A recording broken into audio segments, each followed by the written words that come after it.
if we are actually live. I think we are now. It says we're live. I just saw a little message.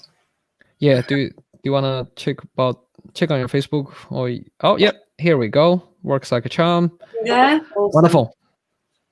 All right. So good evening, good morning, and good afternoon, guys. Welcome to the Godox lighting chat. Today, here's my favorite, one of my favorite photographers, Sarah Edmunds. Yeah, so you say that to all your photographers.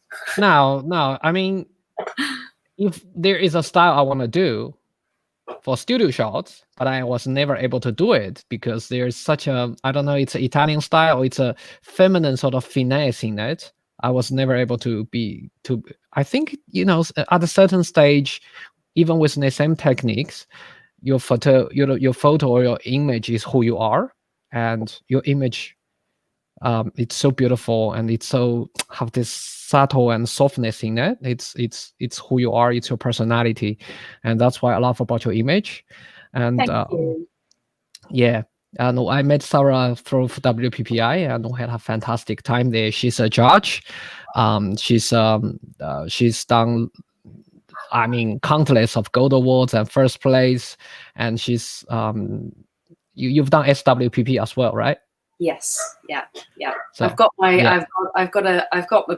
an about me slide that's coming. We can skip very quickly through that, but all right. I just want to make sure everyone have a good look at your face, because once that slide is up, here we go. We have a tiny icons there, but yeah, I'll leave the rest to you.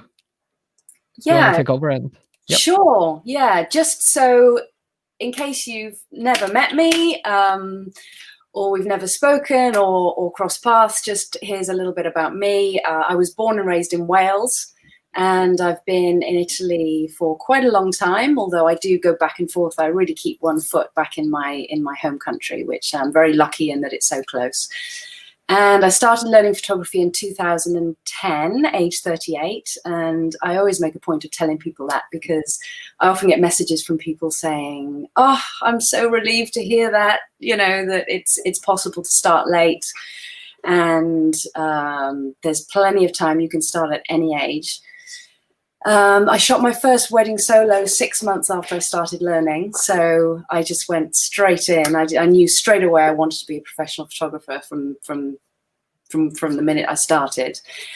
And now I photograph portrait, wedding, commercial, mainly fashion and beauty. I just did one yesterday, which is why I'm looking so tired today. I also teach and mentor online, and I am really focusing now at the moment on my editing and retouching business, which is really what I love doing. I think probably equal with shooting. So at the moment, that's taking over. Okay. So if you want to follow me on Instagram, I'm at Sarah Ferrara Photographer. I'm Sarah Edmunds is my maiden name. Sarah Ferrara is my previously married name. So you might see both names, just so you don't get confused. It's the same person as me. So just to be clear, when you were talking about mentoring, we're talking about the post-production, retouching, Mm-hmm.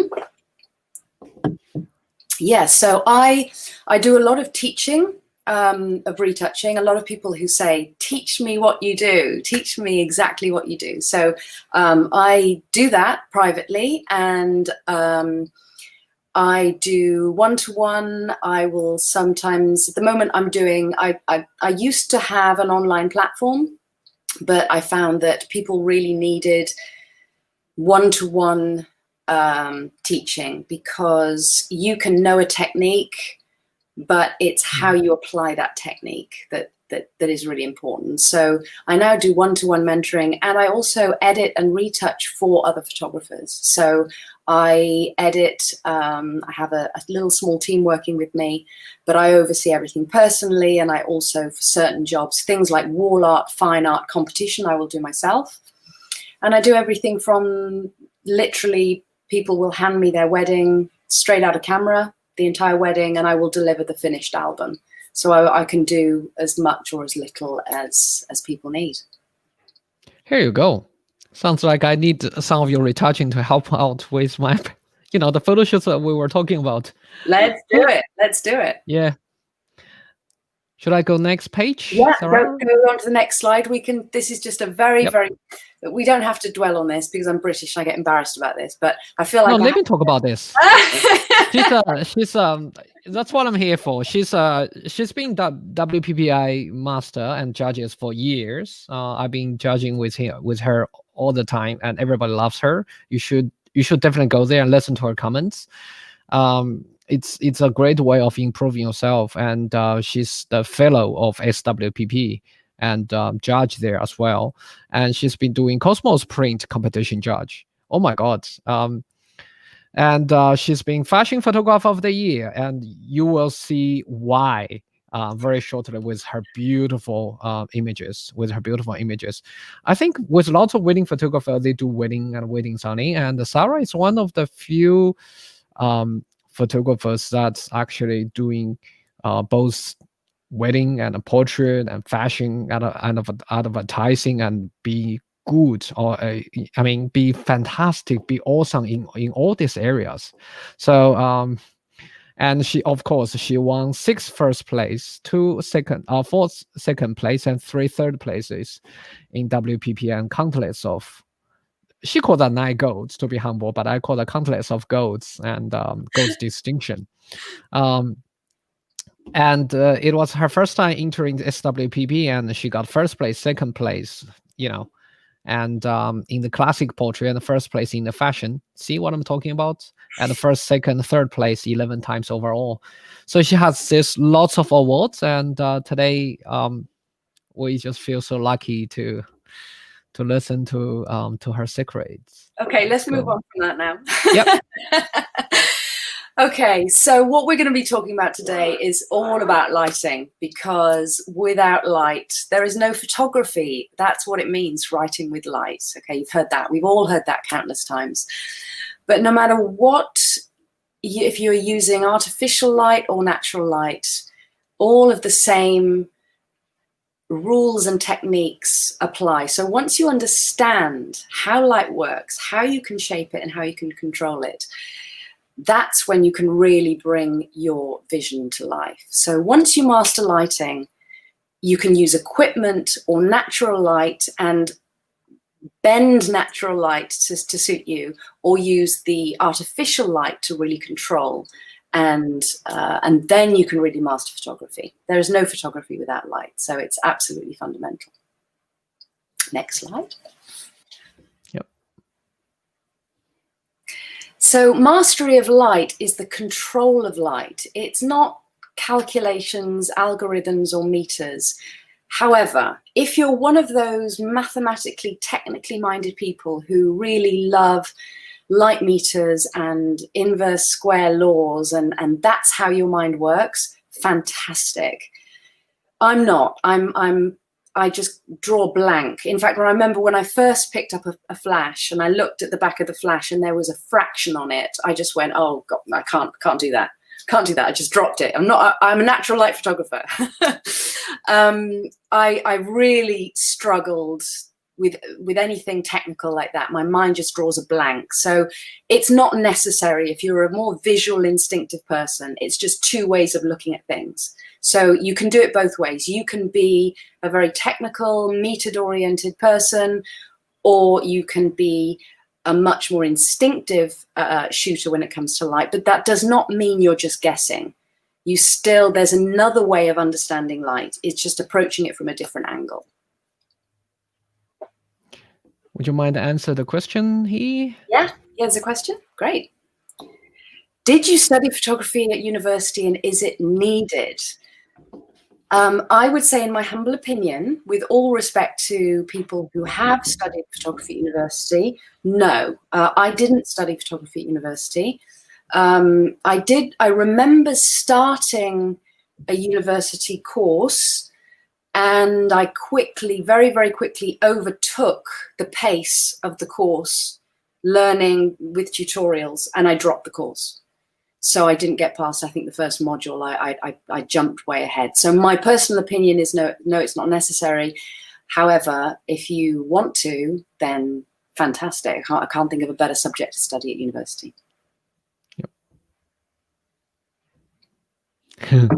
See, I asked that exactly the same question 10 minutes ago. Everybody says private that. chat. Okay. Oh, I'm so sorry to tell you this, but I painted it myself. And I'm not painting another one. Can I just say that was hard work. I've got two. I've got a beige one and a dark one, but I usually use the dark one. Oh, so sad. Yeah, yeah. All right, let's go next. So the next slide. Yep. Okay, so don't panic. Don't panic. This is a table. If you don't like maths and equations, don't worry. This is the table, the maths table for dummies, maths dummies like I am. I made this table to try to understand. I had a huge problem. I started with lighting, artificial lighting, with studio lighting. And studio lighting, or the one that I started with, just went 2, 3, 4, 5, 6, which was super easy. I could understand that. I looked at the back of a flash and it had these equations on it, and it threw me completely, didn't understand it. And so for the longest time, I couldn't cope with small flashes, which I needed at weddings. I've never been a fan of TTL. That seemed like black magic to me. So I created this table to try to show the equivalencies between the power settings using the fractions that you often see on the back of smaller flashes or some brands, and then the settings that you get. I'm pointing at my screen. I've just realized that you can't see my finger pointing at the screen. So what I've done is I've got the percentage of the full power, and then I've compared the 1,000 watt studio strobe going all the way down to the average speed light, which is usually around 60 watts. I quickly inserted the AD200, which I just started using yesterday. I literally opened the box, put it on my light stand, and I shot my commercial job with it, and I absolutely loved it. So I quickly added that in. And it just made it clear to me that if I was shooting, I had been shooting a 400 watt studio strobe, and I'd usually have it on setting 3. So I could see that if I wanted the same power, all I needed with my Godox 200 watt was a quarter power. So it made me understand what I needed, and it made me understand that I didn't actually need that much power in my studio. So I don't need a 1,000 watt strobe or a 1,200 watt strobe. So I realized that all I needed was to shoot what I like to shoot. The 200 was just perfect for me. So I've been shooting for many years using the 200s, and that's why all of the images that we're going to be looking at are almost all shot with the 200, because they're just so handy. They're little teeny things that pack a lot of power, and I can literally take it from my studio, throw it in my bag, and then go to a wedding and shoot it and use them for weddings.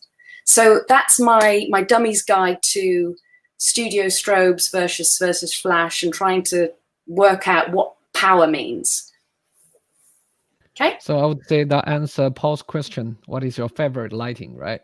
My favorite lighting. Do you mean alternate, artificial versus natural, or my favorite? I'm not sure. Brand? That's the question he's asked. I would assume that just your favorite light, maybe. Yeah, I love all light. It depends on what I'm trying to do. So every situation, every image has a certain look, and I will choose the light to serve what it is I'm trying to do.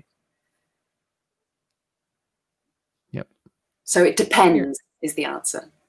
For starting, can I just see that last question? Sorry. For starting, 2 AD200s or 1 AD400. Depends what you're doing. Personally, I would go with 2 AD200s and an AD400 and a couple of AD300s. Yep, No, more lights, more fun, isn't it? If you're shooting weddings, I'd go with the AD200s because you can use those both in the studio and for weddings. Hello, David. Hi, David. Love you.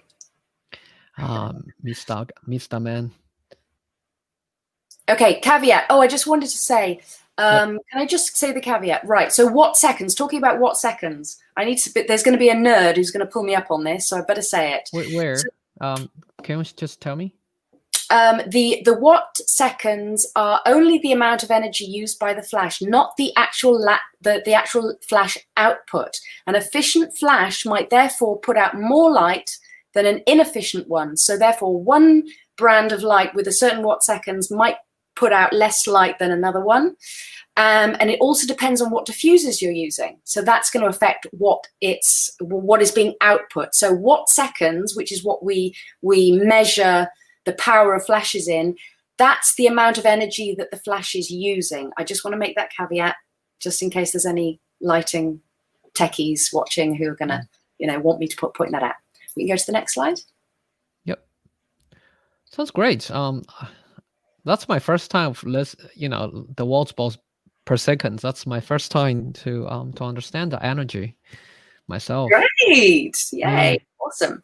So settings. The reason I haven't put on every image what settings I've used, the f-stop and the ISO and the flash output, I can probably remember some of them, and I have standard, I have favorites. But the reason I don't put on every image what I've done is that I don't think that's a good way to learn. There's no point memorizing the settings or asking a photographer. You often see someone will post something on Instagram and everybody wants to know, what f-stop did you use? What lighting power did you use? The only way to understand how this works is just to practice, is just to do it. Practice, practice, practice. And you will then be able to understand. You will be able to look at an image and you will be able to pretty much guess what lighting has been used and what camera settings have been used. And you will never learn that by memorizing what other photographers have used for a given shoot, because the settings, the lighting on the day might be different, the distance of the light from the subject might be different. So yeah, practice, just do it. You have to do it. Next slide. Yep. Do you want to quickly jump on, answer a few questions? Well, I think the ones that I have are the AD200s, so I can't answer that. I haven't. Okay. I don't think I've tried the Pro. Some simple guidelines for studio work. Okay, there are two different ways you can work in the studio. Blackout of ambient light, meaning you knock out everything that's all of the light that we can see. With the settings on the camera, we make it like a black box. So the only light that we can see is what is coming from the flash, and therefore we've got total control of what we are lighting. Another way, which is what I often do, is that I have a lot of daylight in my studio, so I let a lot of daylight in. So with the flash turned off, I have the camera settings set so that there's a dim layer of daylight. And then I use the flash, just a little pop of flash, to control where I want the light to fall. So that's two ways of shooting. And then on location work, you're going to be letting in much more ambient light. How do we do that? We do that usually by having a more light coming in with using the shutter speed, so having a slower shutter speed to let in more light. And then a little pop of light of the flash to shape and really control what's going on, but enough light so that we can see the background. And I've got a few on location shots that we're going to look at as well. So how much natural light dictates how dramatic the look is going to be. So if you've got lots of ambient light and a much lower level of light coming from the flash, it's going to look very natural. If you've got very dark ambient light, so the natural light, for example, let's say you're going to darken the skies and have a really powerful flash on the subject, it's going to look really dramatic. So you choose what that balance is going to be depending on the effect that you want to have. Do you want me to jump to slide 16 and 15 so people have a quick notes of those dramatic and natural you talk about, or we do that later? Up to you. I'll get confused if we jump around. Okay. Is there a question? Let's not jump around. Let's just stick out with our gun. Yeah. Is there a questions? Is there a question I saw? Do you want to look at the right side? That's the comments popping up, so you can I can't. I'm on. Oh, okay. On the StreamYard, yeah, there is a comments section, and so you can see all the comments there. But I will highlight a few of them for you to answer. Super. Okay, so a lot of these I'm going to come to when we start looking at the images. Okay. Sure. So someone just asked about weddings, though. I'm just going to quickly answer that. In weddings, I have used for many years Godox AD200s with the Fresnel head, and I use them. I use them for bridal portraits with the softbox. I don't bother changing the Fresnel head because I'm usually in a real rush, so I just stick a softbox on, and then in reception I have 3 balanced around the reception. Okay, so shaping the light. We'll talk about quality of light. What's the quality of light? Oh, this light has got a beautiful quality of light. Light is simply photons. So how do we alter this mysterious light quality? Move on. Yep. So this is my patent pending DDD formula: direction, diffusion, and distance. Okay, this is what I'm kidding. Don't laugh at me, Aries. No, I'm sorry. I have a quirky sense of, it's funny. Have you got? Is that? Have I said something rude by accident? I tend to do that. No, not at all. Not at all. Good. Okay, so direction, diffusion, and distance. These are the 3 elements that you need to remember. And direction, we're going to start, if we go to the next slide, we are going to start with direction, which is the most important. Ignore this at your peril, okay? This is the others are very subjective. Direction is everything. No matter where the subject is or who the subject is, male, female, animal, newborn, light always comes from above in some way. It might be lowered to the side, but it's always going to come above. Light falls down the face and the body. It casts shadows that fall downwards and sometimes to the side. But since we are born with this in our brains, okay? Since babies, we've always seen. Okay, someone's just said, I know why Aries is laughing. Okay, you're gonna have to fill me in later. Don't tell me now if it's gonna embarrass me. Okay, since babies, we've always seen shadows on the face in a specific way. Anything that we're not used to seeing, even subconsciously, seems odd or even frightening. And that's why if you shine a torch from below, you look like a horror movie, right? It's because it's wrong. Our brains just go, that's all wrong. Light does not come from above. The sun comes from above us. Even the way that windows are placed, they're generally placed.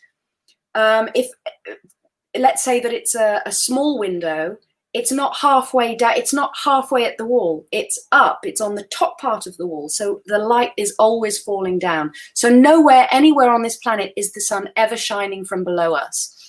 The direction provides classic lighting patterns, which I'm not going to go into detail here because that's another presentation, but you'll have heard of things like butterfly, Rembrandt, split light. The direction creates all of these patterns. So direction is the number 1 thing you have to understand. If we move on.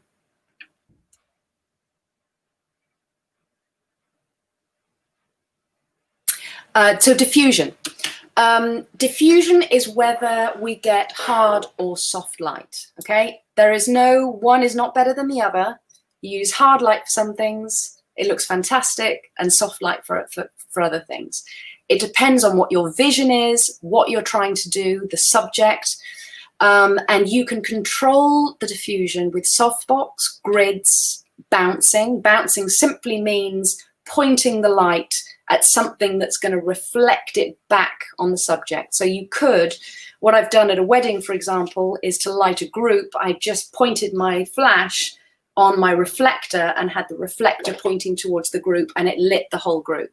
So another thing you can do in the studio, if you don't have a natural light to provide fill, you can just point your light up into a white ceiling or a white corner if you've got white painted walls, and that's just going to bounce the light everywhere. And again, at weddings, if you've got a white walls, white anything, you can bounce it off that.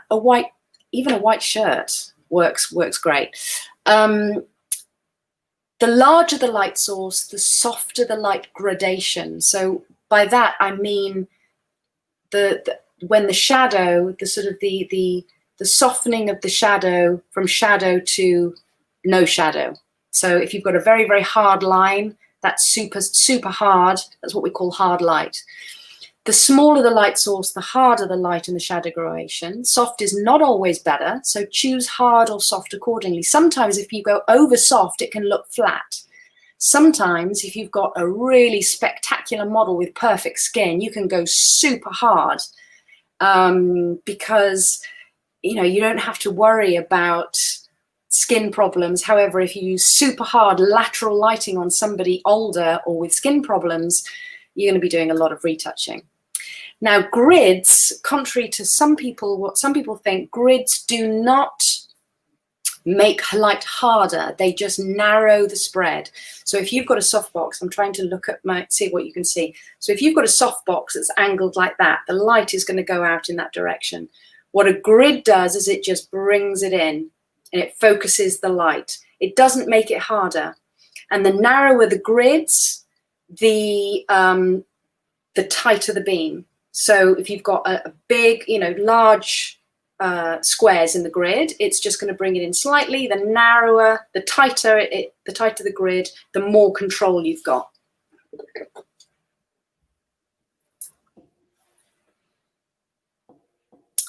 So feathering, if I want to feather, I'm going to rip the grid off.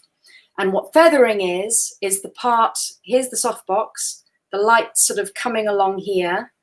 There's a soft edge. If you think about Photoshop and a soft brush, it's very, very concentrated in the middle, and then it gets softer and softer as it goes out. So you can get a super, super, super soft light by angling the light away from the subject and just having the edge skim across the face. So that's what feathering is. It's just using the very edge of the light. So you're not pointing the light directly at the person. Next slide. Yep.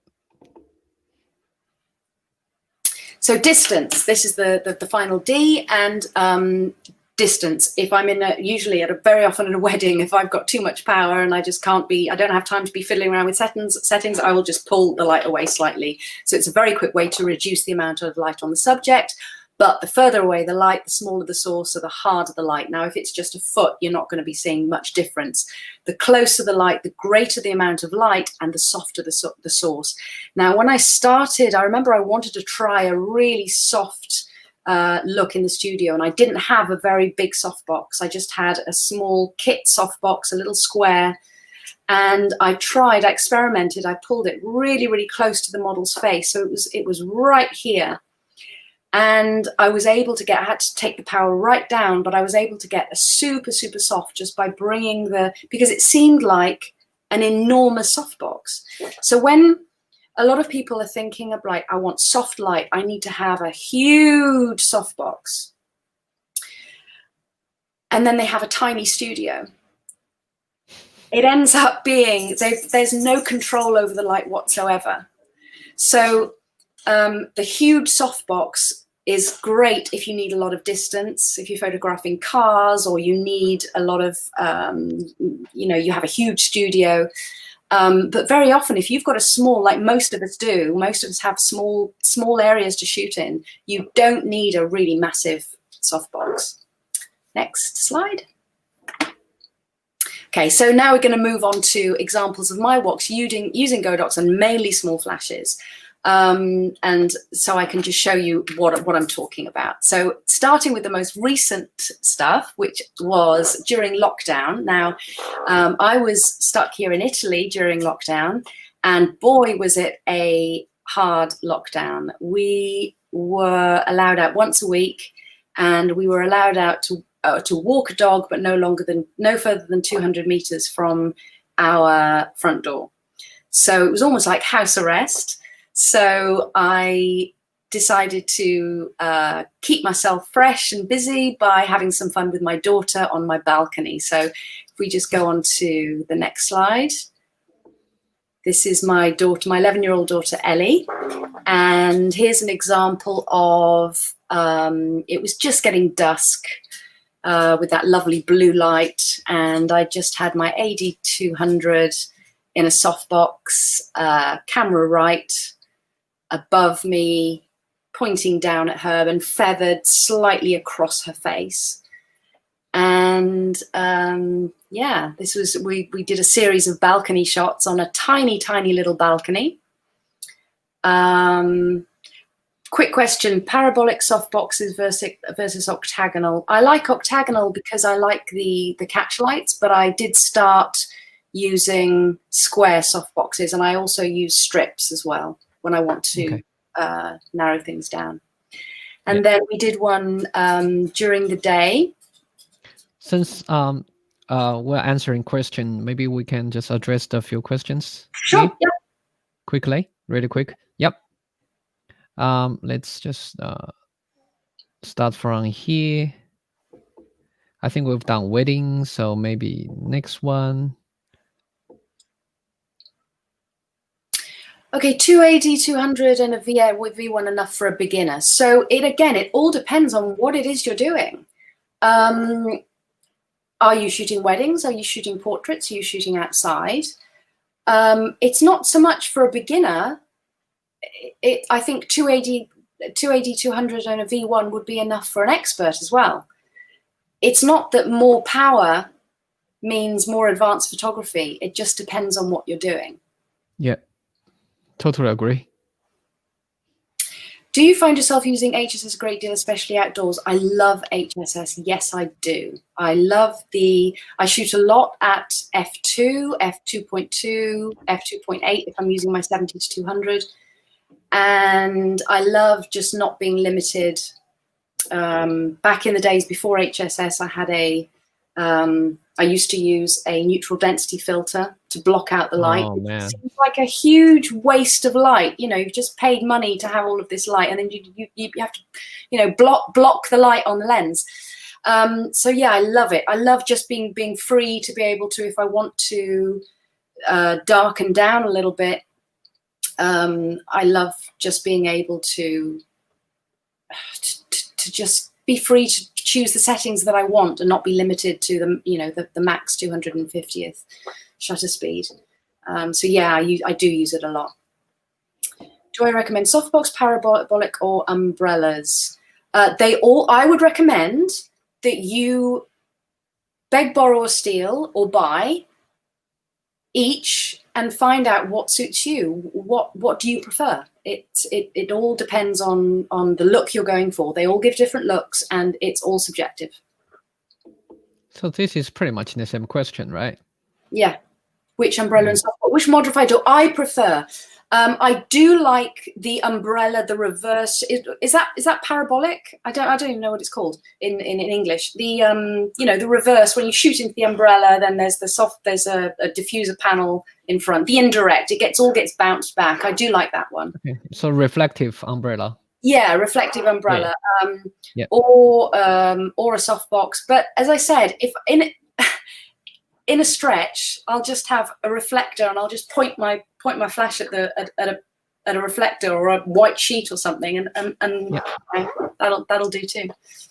Yeah, I think that's the thing. Lots of people think softbox and reflective umbrella it's the same thing. It's different, right? Because when it's reflect, the light is even further diffused, like what you said in the earlier lecture. Exactly. It's softer, right? If it's being pointed into the umbrella and bouncing back, the light is the size of the umbrella and then it's diffused. Whereas if it's in a softbox and it's pointing, it's going through the diffuser, but you've still got that hot spot.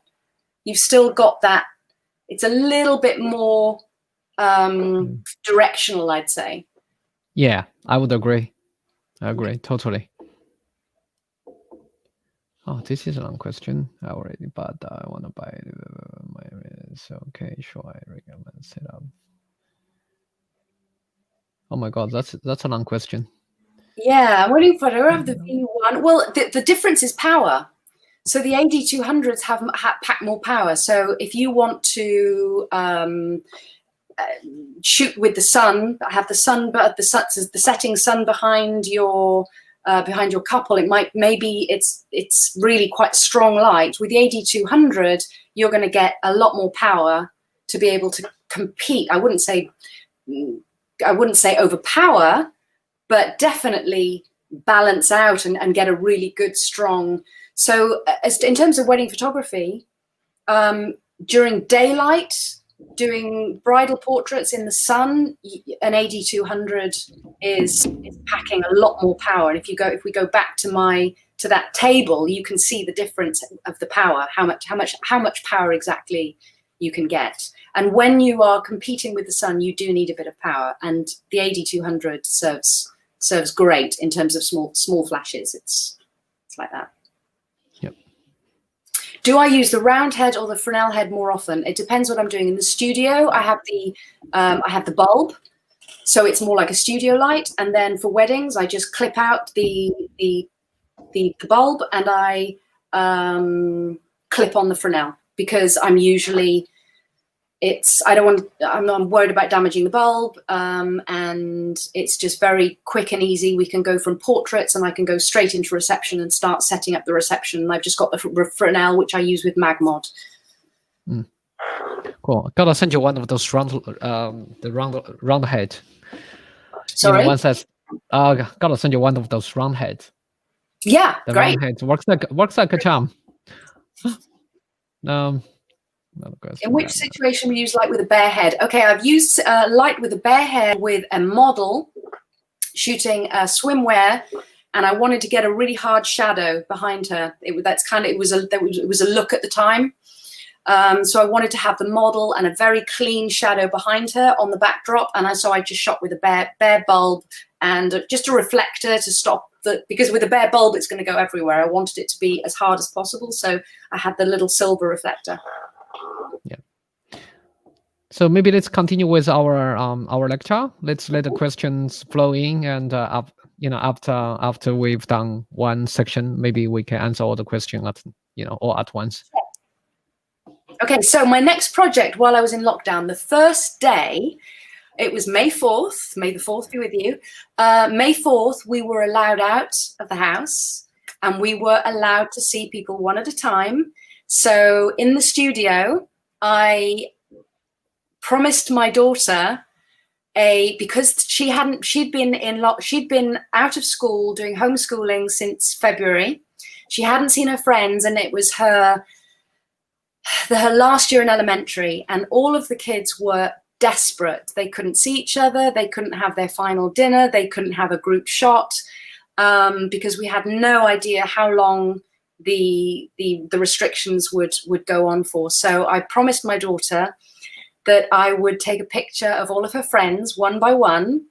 So they came in with masks, parents had to wait outside, it was all very distanced. I shot from way back, gel everywhere, and I shot each of her 21 classmates for their final. I've just got a few examples here. So in my studio, using one AD200 and a softbox, reverse umbrella, and I wanted to create something a little bit special, not just a little headshot. I wanted to give them a little fine art style shot. So they all had, my daughter arranged the 15-minute, 10-minute slots that they had, that they could come one at a time. And I arranged them all in sitting, standing, in lots of different positions, but very, very fast. And I just used one light because it was, first of all, I was in shock after being on house arrest for 3 months. I was in shock being in the studio dealing with 21 kids. So I wanted everything to be really simple. So one AD200, and I shot them all like this in various positions. Go on to the next slide, just to show some more examples. Would you mind sharing with us what size of your umbrella? It was 120 centimeters. 120. Did you use the diffusion material? Yeah, just one, just the Velcro diffusion, and it's feathered. I have it quite high, and usually feathered, so pointing kind of across them. So there's just enough light falling on the backdrop and just enough light falling on them. And then you can see the final result is the next one. And that's their group picture, which they were absolutely thrilled with. And I've got a closer up of the, this was actually halfway, that wasn't quite finished because I can see a few places where I didn't mask out the texture. But yeah, I arranged them all in the different positions. I didn't know exactly how I was going to place them, but I just had them pose in every possible configuration, and then I put it all together at the end. How many, I've just got a question here. How many frames at the balcony location lighting have you done? Lighting, was it at once or different images? No, it was one shot. Yeah, one shot. It was balancing the ambient with the studio, with the AD200. Yeah. Here's another gentleman has a question. Says, do we have a softbox with a stripe as an example in the later images? I do use strips, and I do have an example later. But really, the only difference with the strip. That's a beautiful group shot of the children. Thank you so much. Most of all, I'm delighted to have made my daughter and her friends happy at a very, very difficult time. So that was a wonderful project to do.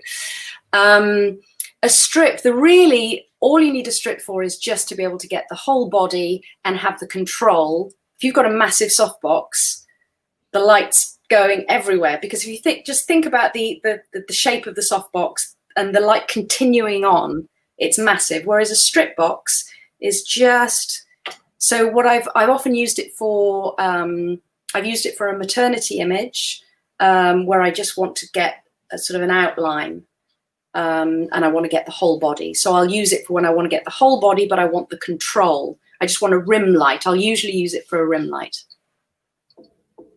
How much post-processing have you done on the group shot? Well, not very much on the actual individuals. Obviously, I did a lot of compositing because they were all shot individually, because I wasn't allowed to have them all together. Usually, I would do a group shot like this with 3 or 4 at a time. But they were all lit in the same setup. So it was just a question of slotting them in and blending it all and making sure that it all fit. I know I said that before, but the backdrop works like a charm too. Thank you. Yeah, I've got a bit of a texture on there as well, just to clean up, because obviously the backdrop was filthy, and so I cleaned up all of the floor. And was this group shot taken with one AD200 and umbrella, and where did you have it placed if you did? Okay. Yes, it was taken with one AD200 and umbrella. I shot one child at a time. The umbrella is silver. Okay. I think. And I had it on my left, above me, and feathering across. And I probably never went higher than about half power.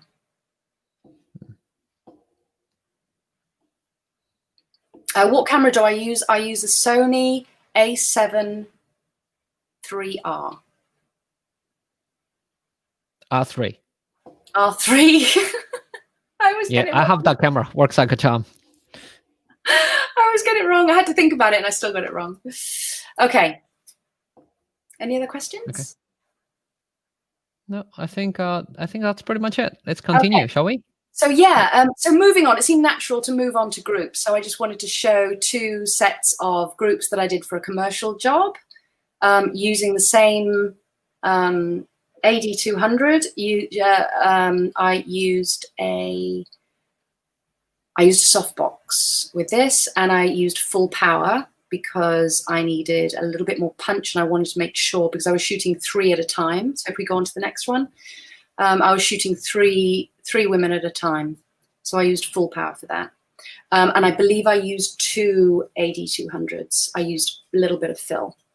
So that was a commercial job. And then I did a light version as well. Go on to the next one. So and good. These ladies have a little bit more retouching going on because, come on. Yep. We ladies like a bit of work. If you're actually shooting a group, what would be the best aperture you would use? If I was actually using a group, it would be f8 minimum. Yeah. So if I'm at a wedding, I'm on f8. Ever used more than 3 lights for a photo? Yes. What's the most number of lights that you used in a photo? Care to show an example, preferably not a beauty image. Well, no, I can't, because I would only use 3 or 4 lights for a beauty image if I wanted to have the background lit, rim light, and a front light. For portrait, I'd use one. I usually use 1 or 2 for portrait.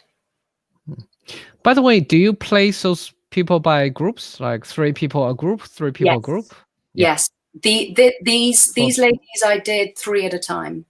And I kind of had them moving like a conveyor belt so that I could easily mask in the overlaps.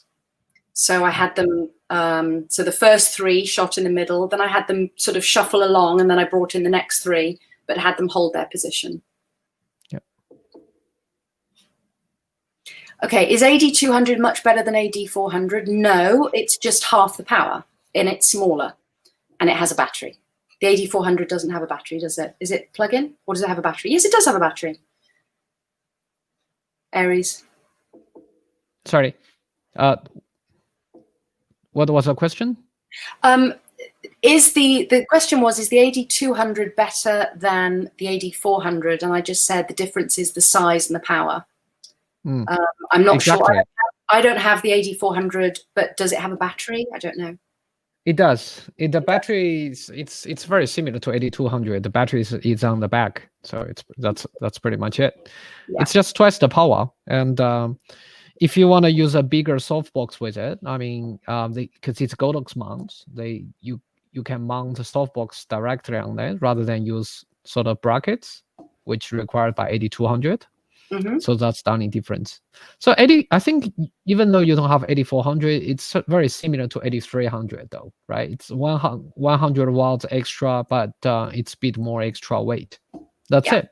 Exactly. Very simple math. Well, yeah, and you can see that when you look at the table, especially when you get down to the lower numbers, the difference is tiny between them. Yeah. So if you guys have time, just refer back to Sarah's table. It's very intuitive, and from there you can decide which lights you want to go ahead with. So yesterday I was working with these ladies, the same client yesterday, and I literally opened up. I'm a little bit in love with this. I literally opened up my AD300. So people are asking whether the AD300 is better. So they're different. It's different. This is the AD300. So it's still really nice and neat, but it's not the AD200, which is squarer and a little bit smaller. But this is going to be my go-to now for the studio.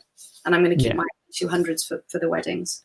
Yeah, and to be honest, I think A300, the recycling time it's a bit faster than 200. So, yeah. I tend to not worry so much about recycling time because I don't shoot really fast.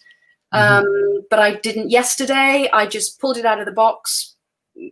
Off I went. No issues. Didn't have any problems with recycling time.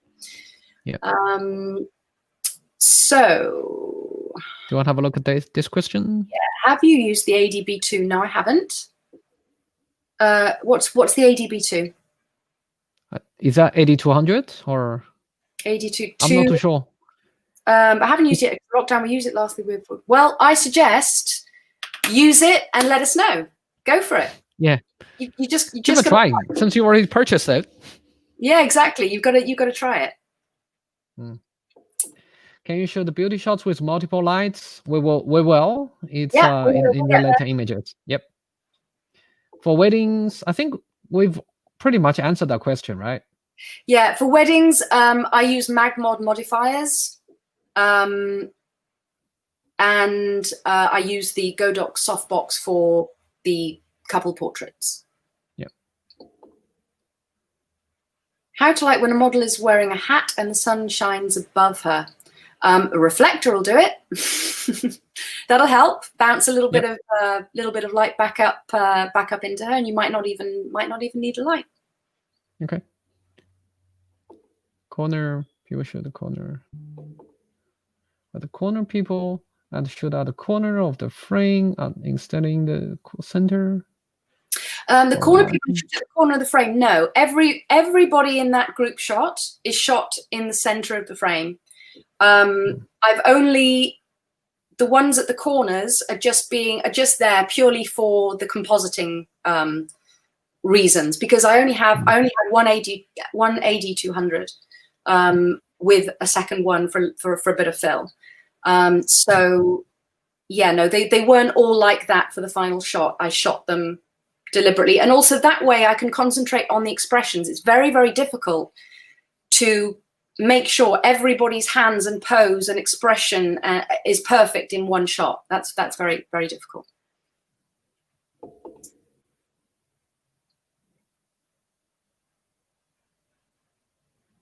Okay, next, should we move on? Maybe just answer the question, whichever is left. The AD300, is AD300 better lights in your opinion? It's now my go-to for studio, I would say. It's, as I said, recycling isn't usually a problem for me until I get to the end of the battery life, because I tend to shoot very slowly. I tend to set up the shot rather than just go click, click, click, click, click, click, click, click, click. I tend to take my time and make sure everything's done, make sure everything is set up. But having that little bit of power, the construction of the softbox and the way it slips on is lovely. So yeah, I'm definitely sold on the AD300. I'm in love. I think that's pretty much it, right? All right, cool. Let's go next.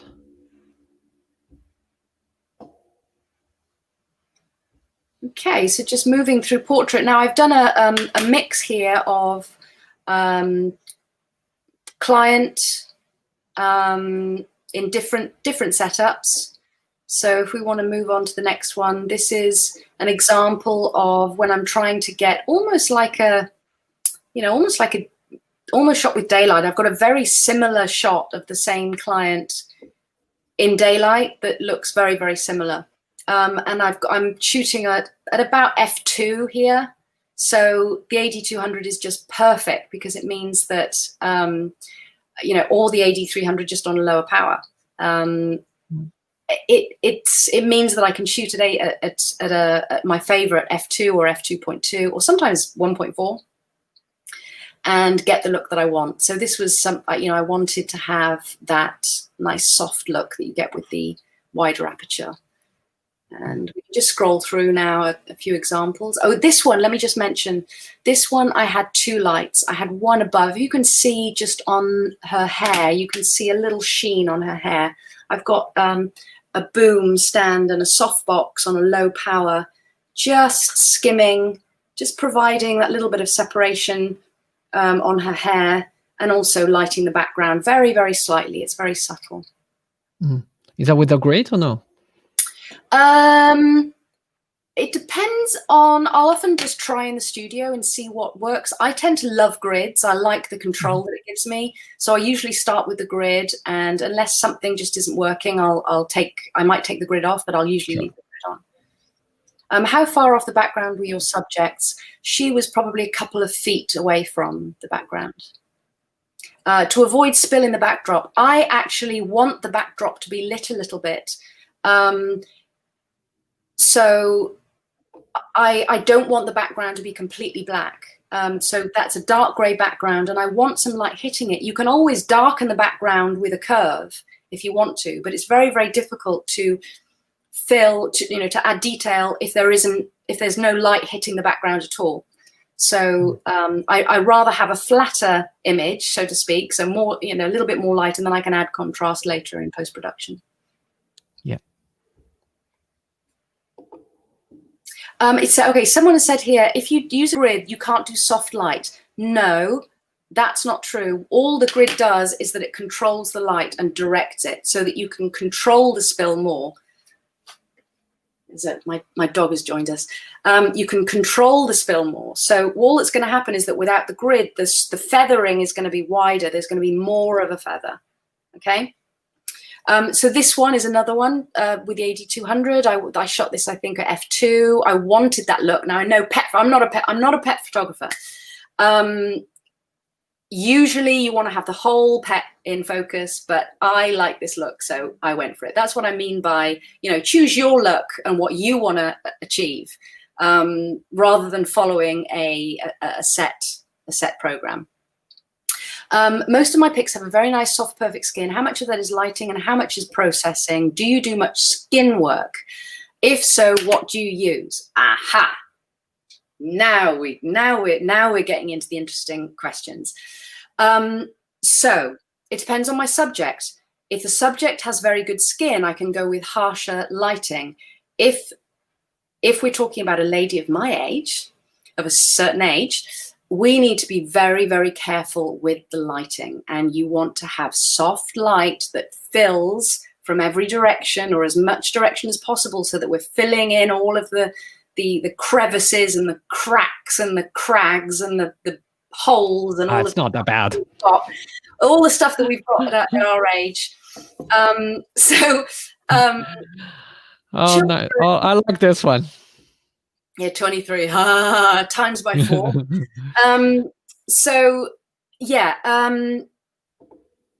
The answer is both. It's lighting and it's post-production. Yes, I do. Children, you hardly need to do anything because they usually have beautiful skin. I do a lot of post-production. What do I use? I use Photoshop, and I do high-end retouching techniques. I don't use filters or plugins or smoothing. I don't smooth at all. I do it the hard way. So yeah, so good. Do you want to go back to the last image? Yep. This again, here we've got one overhead, very, very soft light, and then another key light.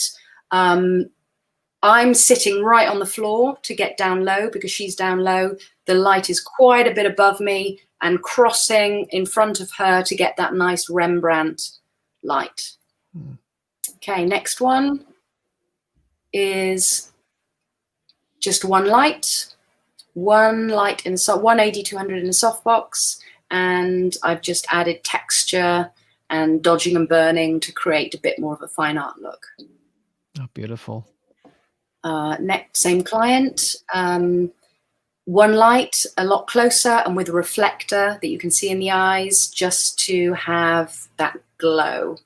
Do I have my processing techniques online? I do, but I've closed it for the moment. I do teach one-to-one though. So you're welcome to contact me for teaching one-to-one, or hire me to do it for you. Next one is the same client, same one softbox, just a completely different look. She wanted a mix of fine art and natural. And the next one, this is an example of a strip box, but I only had one. Can you see our left, her leg, that's the strip box, and it's going all the way down her arm and it's going all the way down her leg. It's not on the other side because I didn't have enough chargers charged at the time. So I just had the one side. But that's an example of the strip box, just providing that rim light and that 3D effect. And it's a shame I didn't have it on the other side as well. Mm. So I've got the key light in front, and then I've got the strip box on a much lower setting to her rear, sort of pointing towards her with a grid to keep it nice and controlled. Can we zoom in the pictures to see the texture on the skin as well? I don't know if that'll be possible. Can you do that? I'll give a go. Might be better with a... Do you want to go? It's 100%. Do you want to go further? Yeah. Okay. I don't know if it will get pixelated. 200% or? Yeah, try 200. Oh, look at the skin details. Yeah, when okay, we can do this on another one that's got a much better detail on the skin. So what I'm aiming for with skin is that you can see all of the details. Nothing is smooth. It looks perfect, but it looks naturally perfect. That's what I want. So moving on to some commercial work. Yep. So this was shot again, one AD200, one softbox, and a reflector. This was for a hairdresser, and this was the test retouch that I sent. I said, don't worry, I'm going to retouch all of the hairs. And they were like, no, no, no, no, we want it like that. That's perfect. So the brief was they wanted they didn't want the classic hairdresser image where it looks really, really fake. They wanted it to look like a portrait. So that was the brief, and it was going to be for billboards and for their salon, big backlit images in their salon, huge 6-meter panels in throughout the city, and also their website. So they loved it as it was, and so we left it looking all messy. And you can there's the next one just shows the same image on their website. And this one as well was shot with two, actually no, that was shot with one AD200 from above and slightly to the rear. So you can see it's really pulling out her profile. And the rest is just spill from that overhead light. And that was used on a 6-meter billboard as well. So it just goes to show that you can, even for a big billboard job, I needed 200 watt seconds. So fantastic. The next one sure is for, so here if you want to zoom in, you can see the skin. This is for an eyelash client. So the client sells eyelash extensions. So here you can see the detail on the skin. These were printed 2 meters in their academy. They teach eyelash extension trainers, and they also sell the products. So blown up, it was essential that we could see the skin quality as well. Gorgeous. And so yeah, that's my aim when I'm retouching, is that it needs to be. So here I used a beauty dish because I really wanted to carve out the cheekbones. I wanted a nice shallow depth of field, so the AD200 was perfect. And I've got a light on the background as well, just lighting those feathers. For commercial photography, what format do you shoot with, medium or large? Neither. I use my my Sony, which is 42 megapixels, but it's not medium format.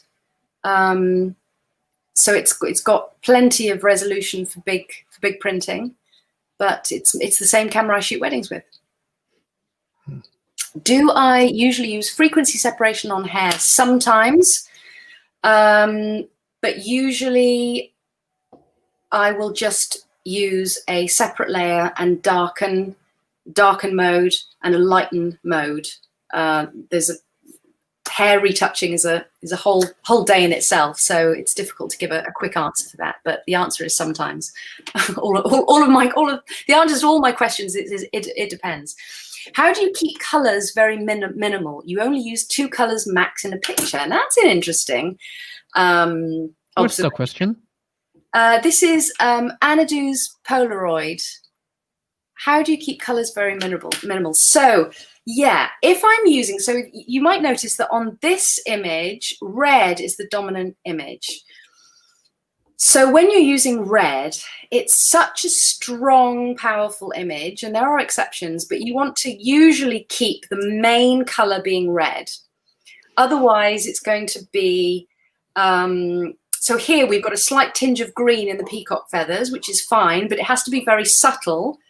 In the words of David Edmunds, and I remember him, we were talking about color theory, and when using red and green complementary colors, got to be careful, it doesn't look like a Christmas tree. So with red, I tend to try to keep red being the dominant color, but I am very fond of complementary colors. If not, then they're analogous. So analogous meaning the 3 colors next to each other on the color wheel, so all very similar. Or I will choose complementary colors. So you'll see that again and again in my pictures, and that tends to be a deliberate choice. Any tips for final RGB image for print? Well, if you can find a printer who can print Adobe RGB, such as Graphic Studio, I would choose them because they can.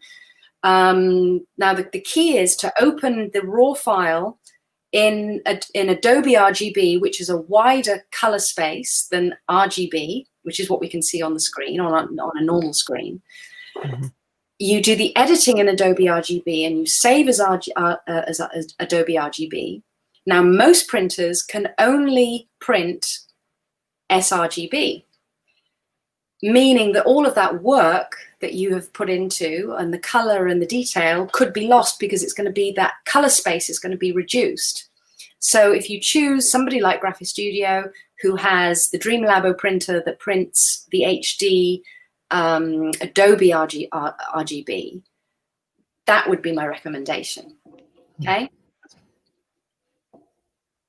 Or if they have competition work, they can go to you straight away, right? Exactly. If you have competition work, just send it to me. If it's allowed, WPPI you can, SWPP you can't. You've got to do your own. So for SWPP, I can teach you, and then for WPPI, I can do it for you. There we go. When you use the AD200, do you prefer the Fresnel head or the bulb head? What's the difference? Okay, they have 2 different purposes. The Fresnel head is like a traditional flash. So, and the mag mod fits onto it. So I use the Fresnel head for the reception lighting. So I'll put 3 in different corners of the room. The bulb head, if you think about it, the Fresnel head is kind of already quite directional. The Fresnel head is round and light is coming in all different directions. So the bulb head is perfect for putting into a softbox because the light is coming out in 360, whereas the Fresnel head is concentrated and is focused more into a beam. And what about that round head adapter? I haven't tried it yet. Send me the round head, please. Well, I'll tell you.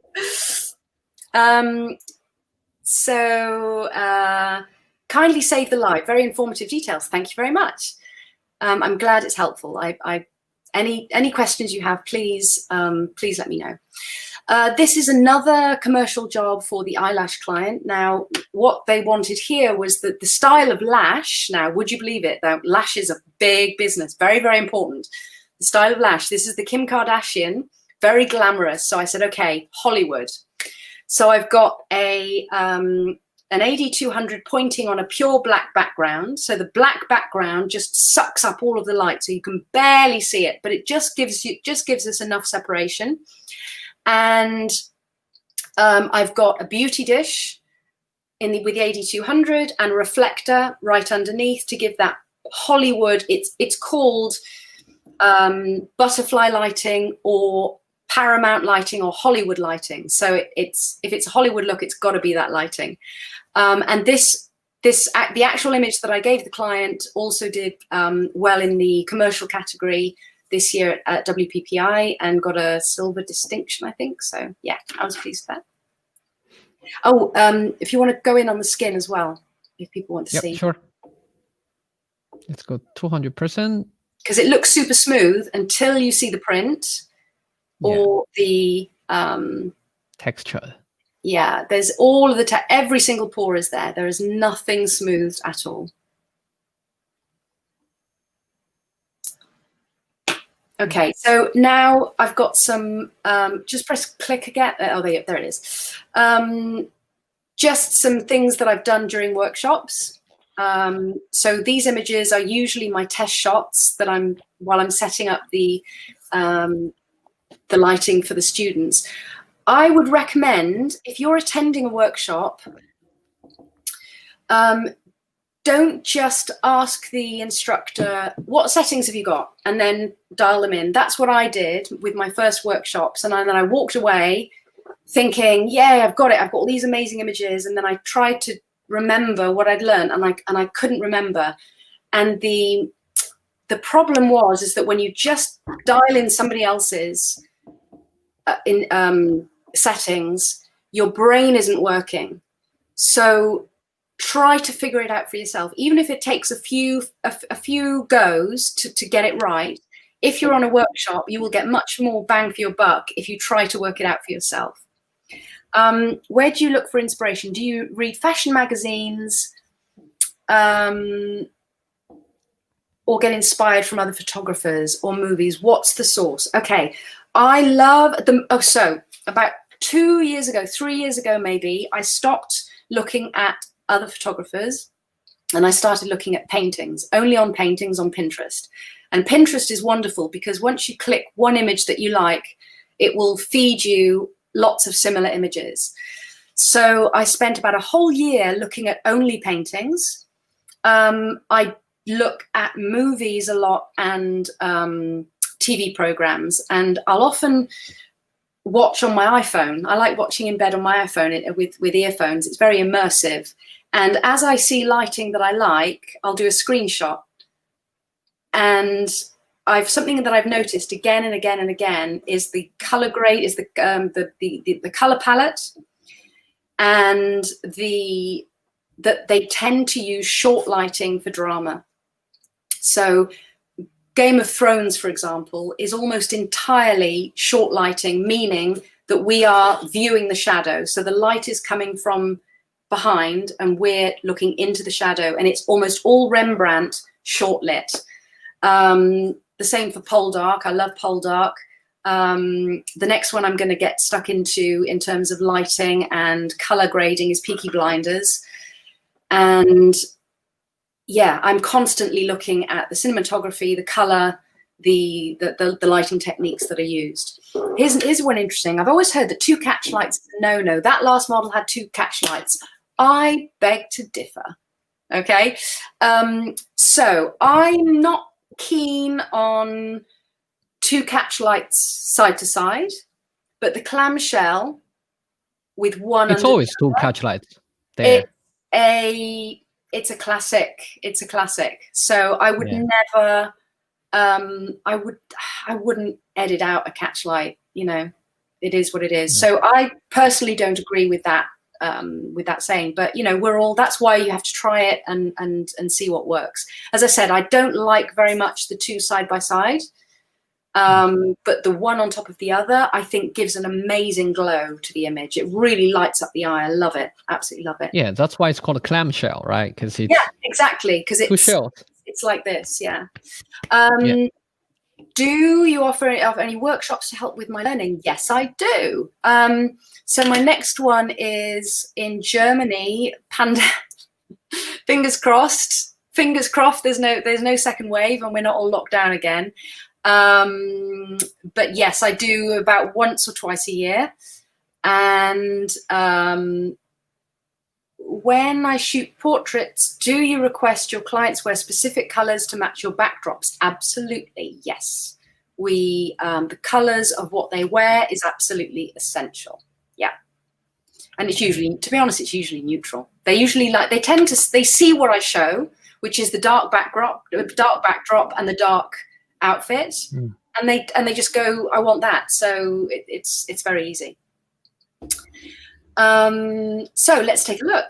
Here's just some that I've done from, so when I'm teaching, this is where I really get to play around and have fun, because, you know, workshop's all about having fun. We don't have a client to make happy or to, so yeah, we just go all out. So this was at the same workshop held at my very good friend Joanna Elizabeth, who is a fantastic boudoir photographer in the UK. And we did, I think, maybe 15 different looks over 2 days. So it was full on. And here I've got 2 AD200s on either side. And I've got an AD600 central, because that's what my friend had in her studio. And that was plenty to do a nice full length shot. And then here on the right, I've got the AD600, and then I've got just a little rim light with my AD200 that I've got, I think, just on a really small, a small modifier. Okay, so Anadu's Polaroid, can you show an example where flat lighting and full fill worked really well? Maybe we'll come to one, but what I've done here is I'm showing everything that I've done using Godox rather than natural light, which is where I tend to use that full light. Simon Pollock. Ooh, Sarah Edmunds. Hello, Simon. Hey, Simon. So, yeah, next image. Might look after yourself in Melbourne. I need to drink my mineral salts. It's very hot. It's very hot here. I've got my air conditioning on, but I need to stay. Go ahead. Cheers. So this is, this was taken during what I call a retreat, because it's a week-long thing. I don't know if I'll do one again, considering the current times, but this is a private island near where I shoot a lot of weddings. And I hire it for the day, and I take my students and our models, and we just have an absolute blast. And we've got a video. I sent you a link to a video, so we can have a look at it later if we want to, if we have time. So this is where I've just got a beauty dish. I just wanted to add a little bit of pop, because sometimes when it's natural light and she's in shade, it's all just a little bit too flat. So I've just got a little tiny pop just to add a little bit of dimension, and you can see the shadow underneath her nose and her cheekbones. Now that wouldn't have been there without that beauty dish. So that's what we're adding, is just that extra bit of control. It's 7 a.m. in Texas. I'm drinking coffee. Awesome. Thanks for getting up so early. What lenses do I use? I have a 35 prime 1.4. A 50 1.4, an 85 1.4, and a 70 to 200 2.8.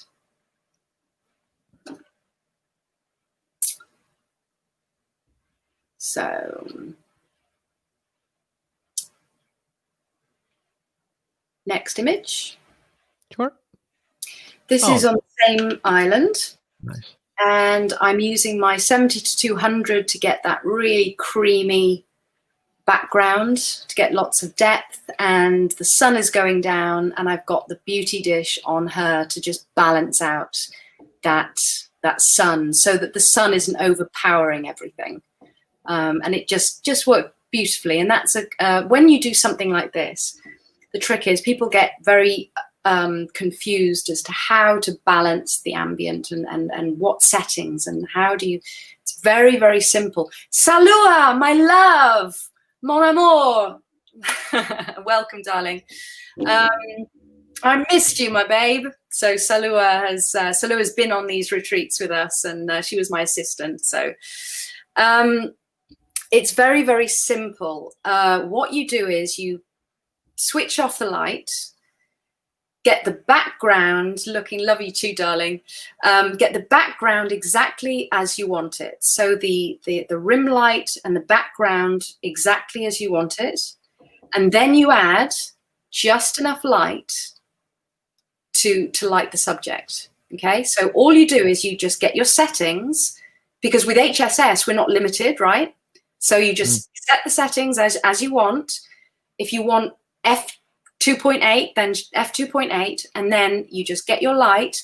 If the light's too bright, you turn it down. If it's not enough, you just turn it up. It's as simple as that. That's how you get the balance. So don't overcomplicate it. And the next one, so here's a complementary colors. I knew it was going to be all green, so I said I need a red dress. And again here, I've just got a beauty dish, just putting a pop of light on her just to make her stand out so that she's not just all getting lost. And this is what I do with brides. I mean, this is a standard place where I position my bride and groom. So this is exactly what I do on a wedding day, except we've got a beautiful model and a beautiful dress. Please repeat that balanced recipe. Okay, so turn the light off. Okay. Ignore the model, okay? Now, what people tend to get upset because they go, oh, the model's dark, the model's dark. Don't look at the model. Just look at everything else. Look at the sky, look at the background. Is the sky, can you see all the clouds? Does everything look, ignore the model. She's not there. Put your finger over it. Everything's perfect. Fantastic. Now, just put the light on. If the light's too bright, just turn it down. If it's not enough light, just turn it up until it's just right. Make sure as well that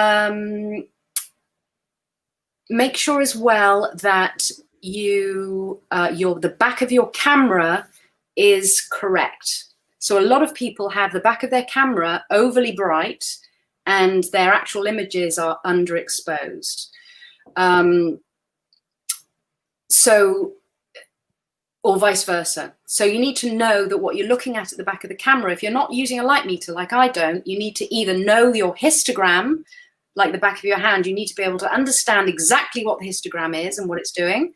I tend to rely on the histogram on a bright sunny day. I can't rely on the back of the camera, so I'm always checking the histogram. Questions: were you cloning out lights in these photographs, or were they throwing enough power? I've actually got somebody on the other side of that hedge holding one of those portable light stands and kind of holding it like this. I might have cloned the edge out, but they're literally kind of got it tipped out over, held up over the model. I don't think I needed to clone it out, but I will do if I need to. Do I use gels or edit the colors? I don't use gels unless I'm going for something crazy and it's obviously gelled. I might, at a wedding reception, I might put on a CTO gel to balance out with tungsten if need be. I love that you don't make all of your images with a super bokeh background. They seem to be a craze with shooting every image wide open. What do you do? It depends, Greg. I love the bokeh look. I absolutely do. But I do have, I didn't put them in here. I didn't put them in here because I didn't make this about weddings, but I've got some wedding backgrounds where the lake is why they've flown to Italy to see this lake. So the last thing I want is to just have the lake just be a blur behind them. So everything needs to be, you know, in focus. They want to see every detail. So in which case, yeah, I'm going to have everything in focus. So again, it's what you want to do. It's what you want to look after. I love creamy backgrounds. Yeah, it's a craze. Do you like it? Go for it. If not, shoot at f8 and have everything. Can you please brief your process on shoot, including meetings, costume, color selection, makeup, etc., what your workflow is like? I think that might take a bit of a long time. Yeah. You're the better off book a one-on-one session with Sarah. Yeah. Hey, please shout out. Mohammed, how you doing? Okay, so moving on to competition. So competition, I started off shooting purely for competition. No, I didn't. Start from the beginning. I started off thinking, okay, this image is all right. Let's see if this does okay. I then moved on to mentoring with Luke and David Edmundson, and started specifically creating a vision and trying to bring that to life. I then moved on to running out of time and being too busy working, so then just entering my work. But this is an amazing process because it means I've gone from having to create specifically for competition to my work being of competition standard, which is just testament to how important competitions can be. They just raise your game. There's nothing else. You see things differently. Being a judge means I look at everything differently. And sure, not every image in every album is going to be competition worthy, but I know that I can give my client, if they want a piece of wall art, it's going to be competition level. There's no question about it.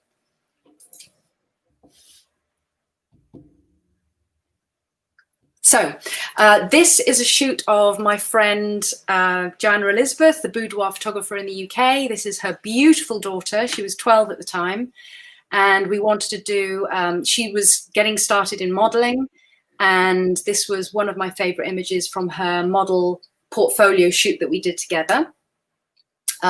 This was placed in SWPP, I think, in children's category. And it won first place in the children's online at WPPI. So here we've got a stylist who's helping me because this is, I started off doing everything myself, from makeup to costume to making the outfits to everything. It gets a lot easier when you've got a team behind you. So here I've got an amazing makeup artist and stylist, and she's, you know, styling is everything. Look at this. This is, you know, not to mention she's a superb model. She really is. She's now 13 and she's got a huge future ahead of her. But in terms of lighting, it's just one AD200 in a softbox. Simple. Oh my God. So good. Thank you. Next one. You might want to zoom in on this one. So this was a lighting setup shot for a workshop that I was doing.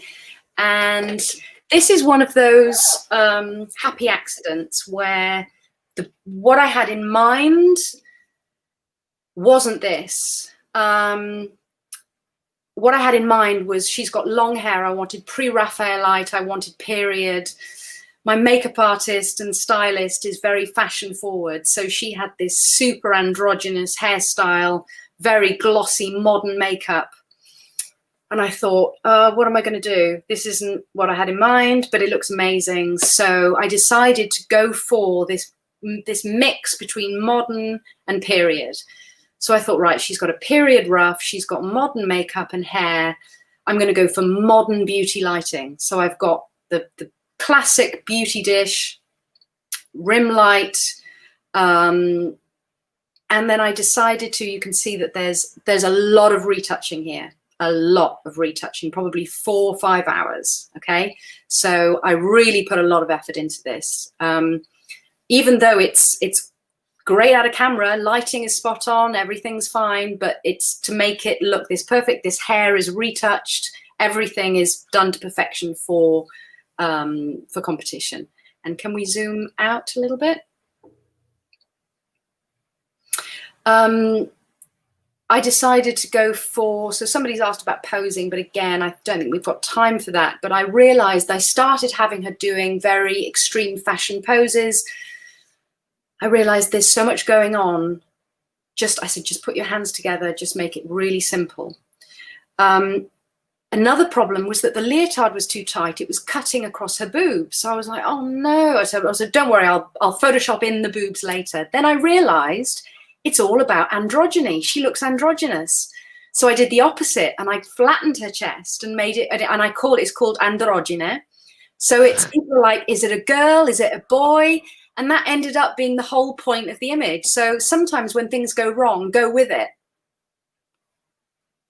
Spontaneous.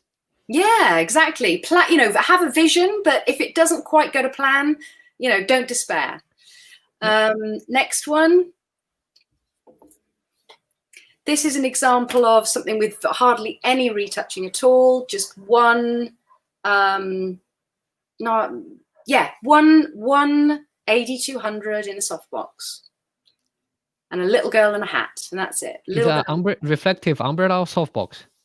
I can't remember. It was this was a few years ago. I think it's a softbox. It's a softbox. Yeah, so that's an example of one, you know, one very, very retouched, and then one with hardly anything at all. Can you talk about cropping, specifically limbs and placement, and when it's okay to break those rules, if any? So we don't have time, I don't think, about cropping limbs and placement, apart from I would learn the rules, learn the classic rules first. And when I say classic rules, go back to paintings. So painters are painting everything deliberately. So there's a reason for every finger, every arm has been painted. Okay, there's no accidents, because you don't paint by accident, right? Rule of thirds, generally speaking, okay? Learn all of these rules. And then once you've learned all of the classic rules, the classic portrait rules, another excellent way about learning about rules is to enter competitions, because competitions are all about rules. Once you've got the rules down pat, you can break them to your heart's content. You can do what you like, because you know what you're doing. You've deliberately chosen to break a rule. One example of a rule is that if you've got a rule of thirds, you've got the whole frame, you tend to have the subject facing the space, the negative space, okay? However, if you want to create tension, you can have the negative space behind the subject and have the subject looking out. But don't let that be an accident. Have it be deliberate. Have it be a deliberate choice that you've chosen, and a reason for that, other than just wanting to break rules. When it comes to limbs and placement, I tend to go for triangles everywhere. You'll see triangles all over my work. Triangles, shape, diamonds, ovals. Try not to have anything going out of the frame that's going to lead the eye out. If you're going to have an arm that's going out, have it come back in, so it brings the eye down and around and back up. Okay, next one. Yep.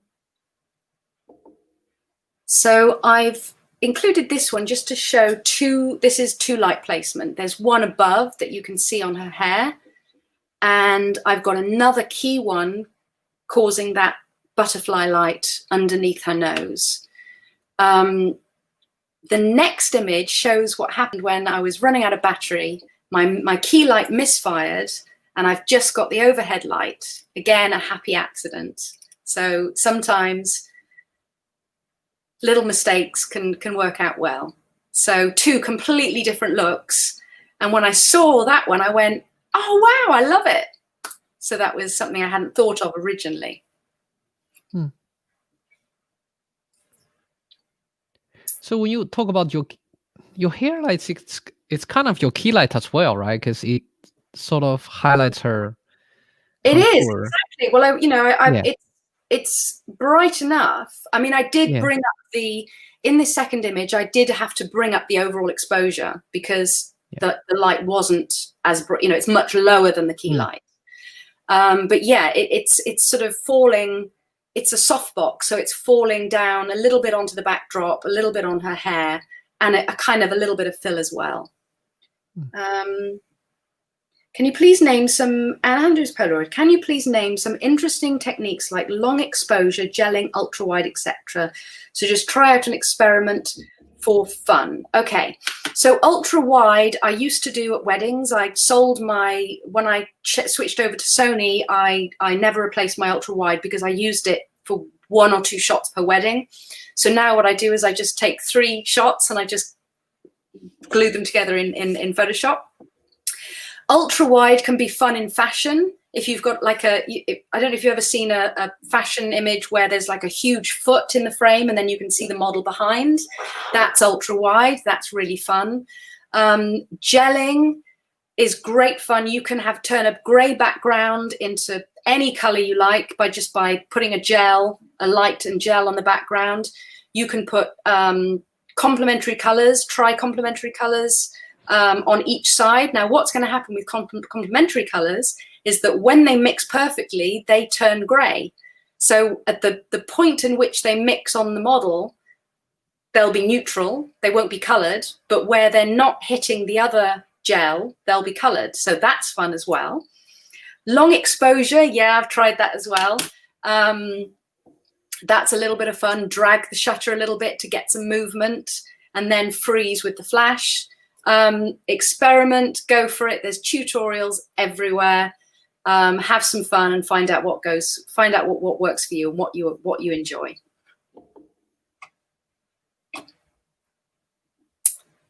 So next one. Okay, so this one, so all of these ones that I'm showing are just things that have got silver or silver distinction or a place, but specifically using the AD200 because I wanted to show how with not very much power you can still do quite a lot. So here I've got a pullback, and you can see the hair light above her and then the key light, which is gridded and feathered across the front of her.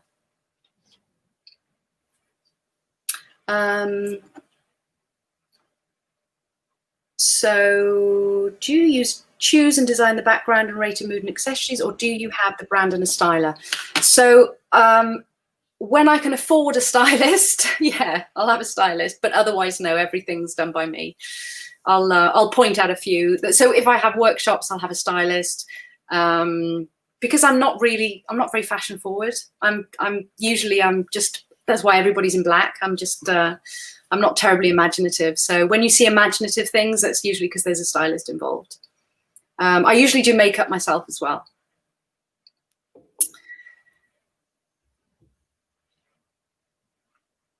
So next image.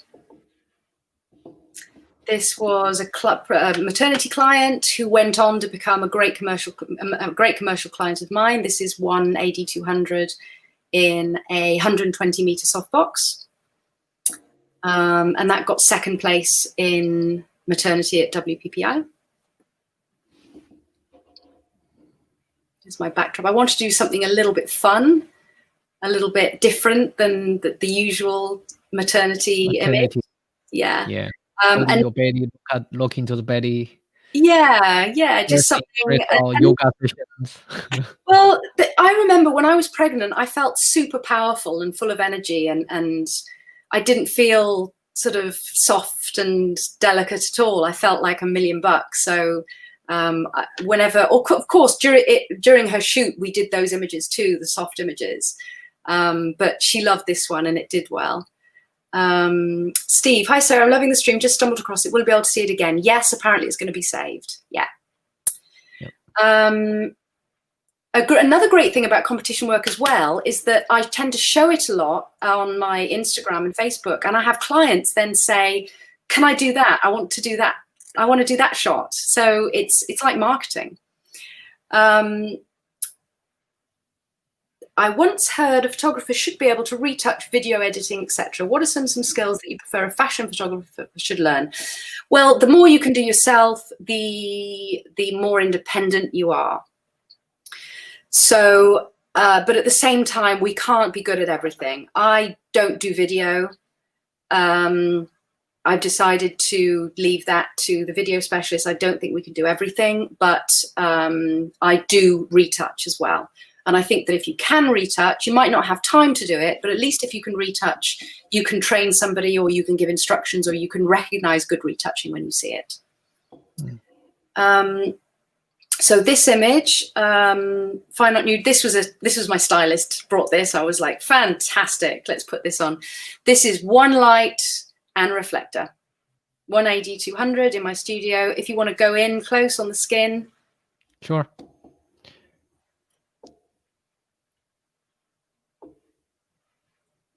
You can see this. You can see this on Graphic Studio's stand. They've used this to showcase their Canvas Pro, because you can see every single pore you can see on their canvases. It's amazing, absolutely amazing. So yeah, lots of skin work on here. She had good skin anyway, but you know what it's like when you've got a really sharp lens and a very high resolution.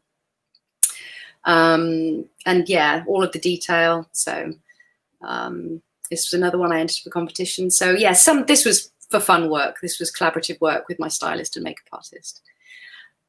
This is next one is beautiful, but this was my daughter's ballet teacher, and I took about 3 years to pluck up courage to ask her if she'd have her picture taken with me. So we ended up doing quite a bit of work together, and I've got a little video showing behind the scenes. So you might want it shows my incredibly messy studio. So I did that on purpose so everybody can feel good about their own studios. Is that the one with Lucia, right? Yeah, Lucia, yeah. Okay. Yeah, so let's look at the other share it first. Yeah, look at the other pictures first. Okay. And then we can look at that. Go close on the hair as well, she said. Okay, so let's just talk quickly about this image. This has got story in it. So this is one of the elements of competition that's really important. It's telling a story. And with this one, I wanted to show the beauty of the dancer and the sacrifice and the so-called ugliness of the feet. If we go down to the feet,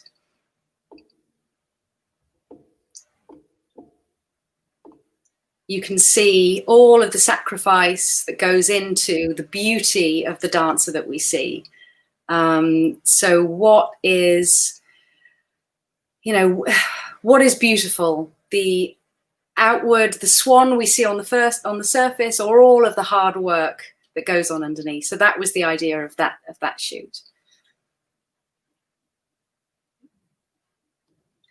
Greg Shaw, what percentage of studio versus location shoots that you do? I prefer to do studio as much as possible because of the air conditioning. It's just so hot in Italy during summer. Yeah, but with weddings, you can't really do much. But I used to do more location, but it's very hard work. It's a lot of hard work. Next slide. Yep. This is the same shoot. I just wanted to get a bit of movement, and this tiny dancer with this massive dress, she was trying to throw it behind her, but so it's this strange pose. Well, strange. I love the fact that it looks like she's in between one pose and another, and we've got a bit of movement with the skirt and movement with the hair. And this image was chosen to be on the cover of Photo Professional magazine in the UK. And this again has got one light above, that soft box above, and then the key light as well. Whereas the one above just has one. So let's just look at the last. There's one more slide, then let's look at the video. So last slide.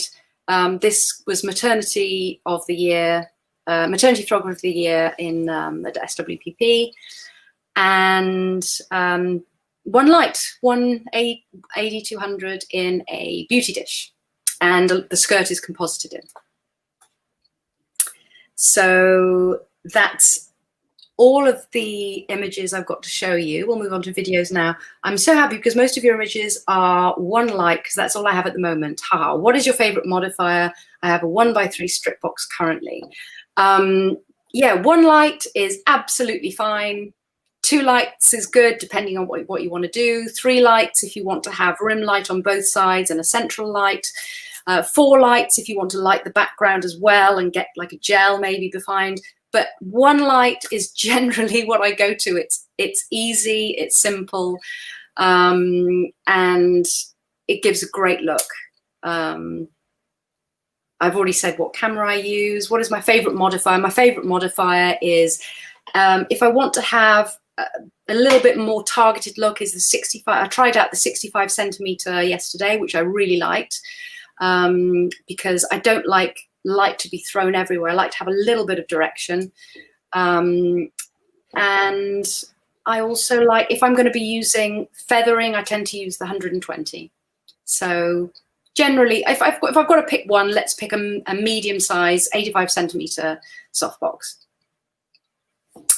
Okay, so yeah, let's look at the behind the scenes video in my messy studio, and then you can see a little bit of makeup.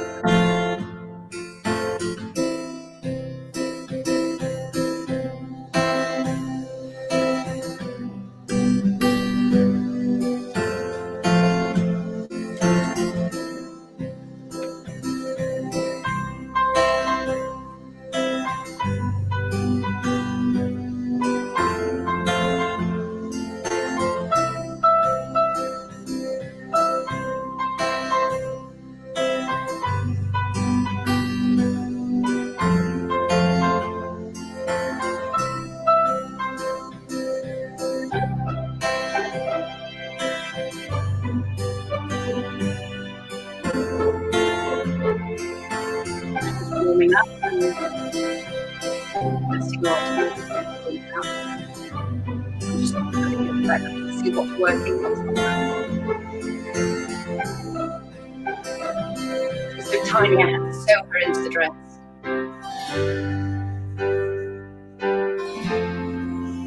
Lots of work. Makeup artist / stylist / photographer / retoucher.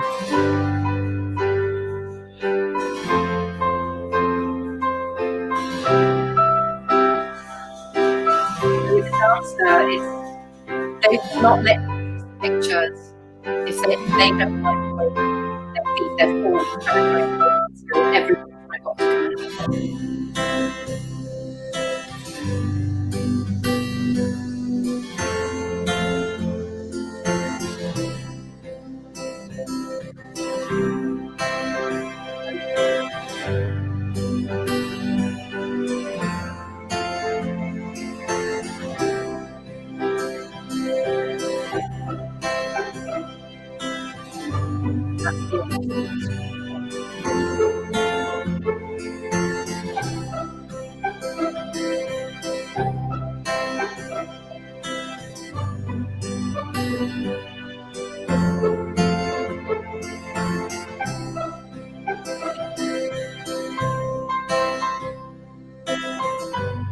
that I made with pearls and a glue gun, plastic pearls and a glue gun.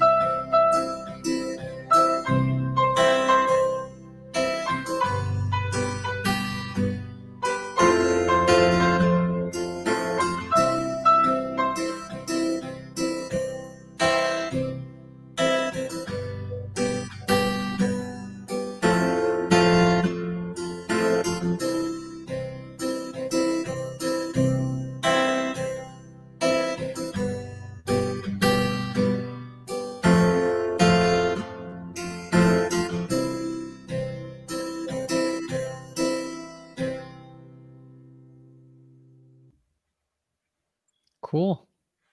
Fun, huh? That was great. And do you want to play the video of the other video? Sure. Showing the retreat. Yep. I took Godox lights out with me to the island. So everybody had a trigger and everybody was able to, we did lots of learning how to balance.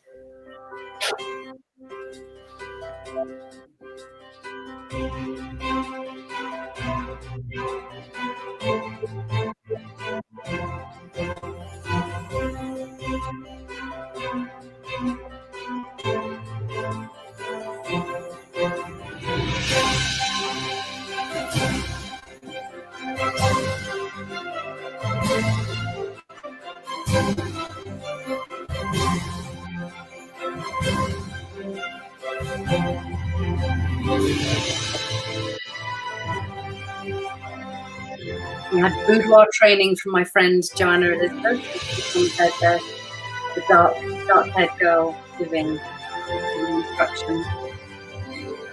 So there's an example of where full light can really look flattering. Just full light into the face. It's very, very flattering for females.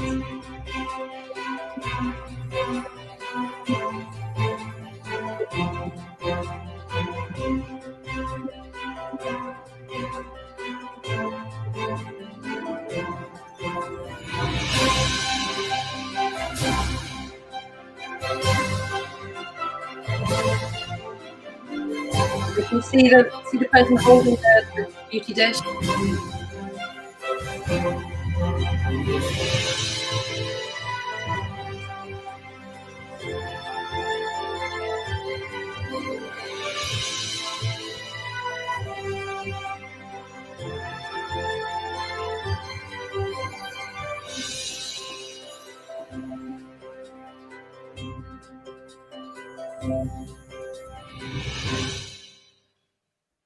There we go.